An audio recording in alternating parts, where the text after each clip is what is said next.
Texas Tech Red Raiders head coach Chris Beard spoke to the media after defeating the Gonzaga Bulldogs 75-69 in the Elite Eight on Saturday, March 30, 2019. By Minneapolis Texas Tech guard Matt Mooney is encouraging all those fans back in Lubbock to take whatever happens in the national title game against Virginia on Monday night in stride. That's after riots ensued after a semifinal win over Michigan State. "Don't burn down Lubbock before we get back," Mooney said, suppressing a smile before heading out for a final practice. "I know it was crazy out there. Just be safe." The city of Lubbock said in a statement that hundreds of fans gathered near campus and engaged in extremely dangerous and disappointing behavior that included vandalizing property. Texas Tech coach Chris Beard wasn't particularly pleased with it either, saying that, "I just hate the actions of a few have put Lubbock in that life." Dave Scretta reporting from Minneapolis.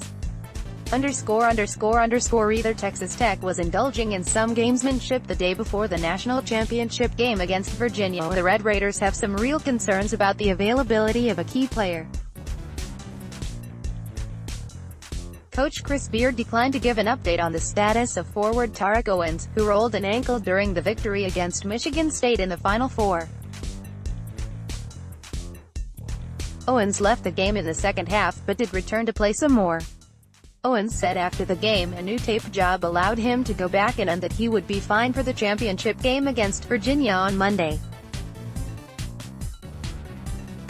John's transfer, who led the team in blocked shots at 2.5 per game, was not made available to the media with the rest of the team on Sunday.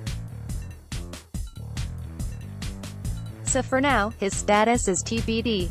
Ty Jerome knows he double-dribbled in the closing seconds of Virginia's stunning Final Four victory against Auburn, even though the officials did not call it. Cavaliers junior guard also said he was fouled by Auburn's Bryce Brown as he was trying to retrieve the ball on that heavily scrutinized sequence. "I knew they weren't going all double dribble after they let that one go," Jerome told reporters. "It's hard to be a ref. They miss a lot.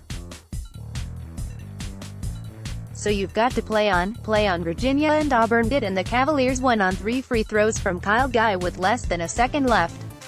Virginia has reached the national championship game with 2 straight wild tournament escapes. Yet to listen to the Cavaliers, that first game against Gardner-Webb might have been just as critical. The Cavaliers had spent the past year answering questions about that unprecedented UMBC loss, the first time a 16 seed had taken down a number 1 in tournament history. Then they found themselves down double figures in the first half against Gardner-Webb in the South region, a moment that threatened to somehow repeat the improbable. To listen to Virginia players and coaches getting through that moment was a huge help.